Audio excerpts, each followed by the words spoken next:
बिस्मिल्लाहिर्रहमानिर्रहीम। अस्सलामु अलैकुम।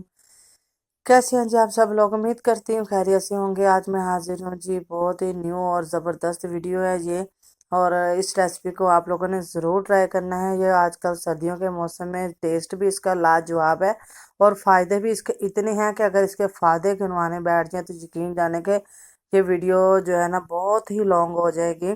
तो लिहाजा आप लोग इसको बना के ज़रूर ट्राई कीजिएगा। आज की ये रेसिपी है, बगैर प्रेशर के हम इसको बनाएंगे बोंग को। और जी मेरे पास बोंग थी, तकरीबन 2 किलो के करीब मेरे पास ये बोंग है। और जी इनको मैंने पहले अच्छे तरीके से धो लिया था। इनको थोड़ा सा सिरका और नमक डाल के पानी में मैंने थोड़ा सा, और जी इनको मैंने 15-20 मिनट के लिए भिगो के रख दिया था। और ये मैंने फिर सादे पानी से वॉश कर लिया। अब जी इसको मैंने देगची में शामिल करना है, और देगची में मैंने शामिल करके थोड़ा सा इसमें जो है ना फिर पानी शामिल करके, तो आगे का जो जो प्रोसीजर है मैं साथ साथ बताती जाऊंगी। ये मैं आपको ये बता दूं कि ये प्रेशर में भी बन सकती है, लेकिन प्रेशर में इसका वो फ़ायदा, वो टेस्ट बिल्कुल भी नहीं आएगा जो आप इस तरीके से बनाएंगे। प्रेशर में चीज़ें जल्दी तो बन जाती हैं, लेकिन बहुत उनका नुकसान भी होता है। सारे उसके विटामिन निकल जाते हैं और जी तमाम उसका टेस्ट वो वाला नहीं रहता जो हमें चाहिए है। इसमें जी मैंने 2 चम्मच के करीब शामिल करूंगी जी अदरक लहसुन का पेस्ट। और जी ये पेस्ट भी, जो भी चीज़ें इसमें आप लोग शामिल करें ना, आप लोगों ने बिल्कुल फ्रेश शामिल करनी है। उसी टाइम पीस के इसको पहले वाली चीज़ें शामिल करेंगे तो यकीन जाने वो टेस्ट नहीं आएगा। और ये सब्ज़ मिर्चों का पेस्ट इसमें शामिल कर दिया, 1 चम्मच के करीब वो शामिल किया है। और जी नमक इसमें मैं शामिल करूँगी, 1.5 से 2 चम्मच के करीब मैंने नमक शामिल कर दिया है। बाद में हस्बे ज़रूरत इसमें शामिल कर लेंगे। और ये है कि अब जैसे कि शोरबे में प्याज तैरता हुआ नज़र आता है आप लोगों को, या कोई चीज़ें सब्ज़ मिर्चें वगैरह तैरती हुई नज़र आती हैं कटी हुई, इस तरह का आपको कुछ भी नहीं नज़र आने वाला। आप लोगों ने मेरे साथ में रहना है और फिर मैं आप लोगों को बताती चलूँगी साथ साथ। 1/2 चम्मच इसमें मैंने हल्दी शामिल कर दिया, 1 चम्मच मैंने सुरख मिर्च पाउडर शामिल कर दिया है। और जी ये चीज़ें शामिल करके मैंने इसमें पानी शामिल किया है, सिर्फ 1 गिलास से 1.5 गिलास मैंने इसमें पानी शामिल किया है, ठीक है।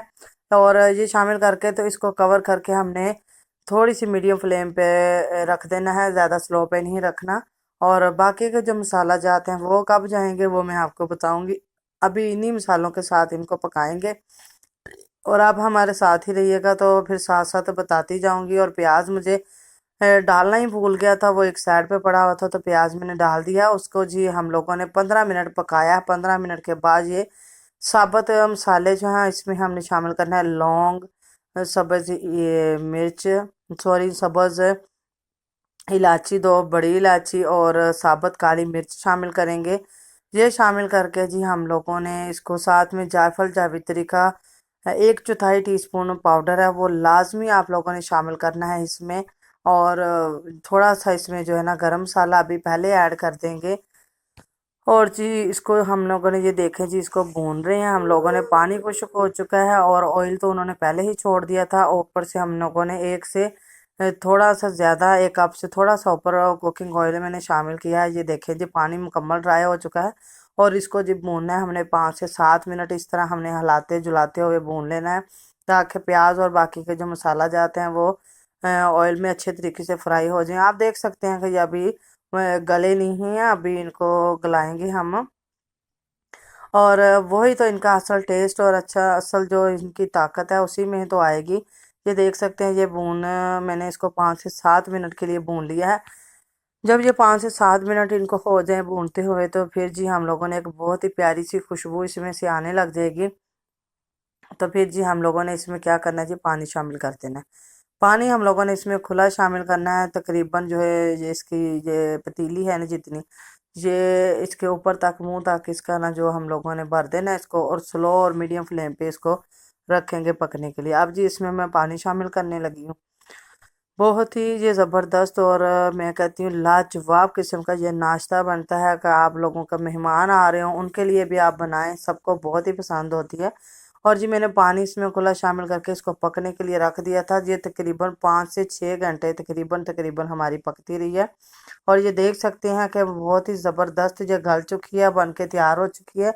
और इसकी ग्रेवी आप जिस हिसाब से आप लोग रखना चाहें, अगर आप लोग पतली रखना चाहें या थोड़ी थिक रखना चाहें, ये आप लोगों की मर्ज़ी है। मैं थोड़ी सी इसकी पतली रखती हूँ क्योंकि थिक जो है ना घर वाले नहीं पसंद करते हैं।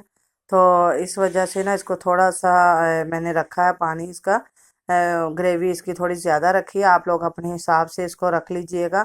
और जी अब मैंने डिश आउट कर लिया है। ये देखें जी, बहुत ही ज़बरदस्त माशाल्लाह बन के तैयार हुई है। और टेस्ट तो इसका लाजवाब है। अगर आप लोगों को मेरी ये रेसिपी अच्छी लगी हो तो इसको लाइक कीजिएगा, चैनल को सब्सक्राइब कीजिएगा, ताकि मैं नई नई रेसिपी आप लोगों के लिए लेके आ सकूं। और जी आप भी मुझे अपनी दुआओं में याद रखिएगा। तब तक के लिए जी जज़ाकल्लाह खैर। अल्लाह हाफिज़।